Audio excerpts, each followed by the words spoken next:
అందరికీ నమస్కారం. ఈ మధ్య ఈ సోషల్ మీడియాకి సంబంధించి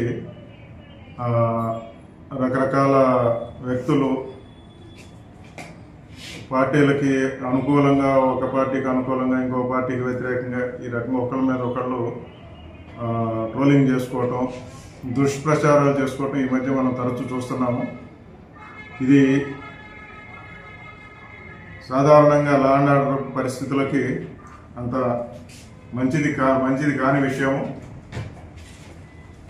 ఈ మధ్య ఈ చంద్రగిరి సబ్ డివిజన్కు సంబంధించి చంద్రగిరి ఎమ్మెల్యే గారి మీద, వారి శ్రీమతి మీద నిరాధారమైన వార్తలు వచ్చాయని చెప్పి వారు తిరుపతి రూరల్ పోలీస్ స్టేషన్లో కంప్లైంట్ చేయడం జరిగింది. దాని సందర్భంగా విచారించి ఆ వార్తల్లో ట్రోల్ చేసిన వ్యక్తుల్లో ఒకరైన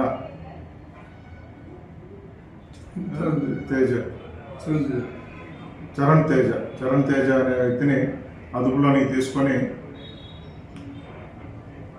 దానికి సంబంధించిన వివరాలు రాబట్టి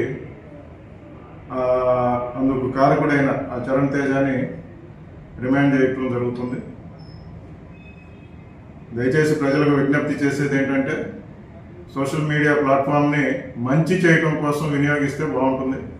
ఇంకొకరిని నొప్పించి ఇంకొకరిని ఇబ్బంది పెట్టే కార్యక్రమాలు సోషల్ మీడియా ద్వారా చేయొద్దని పోలీస్ సైడ్ నుంచి, తిరుపతి జిల్లా పోలీస్ సైడ్ నుంచి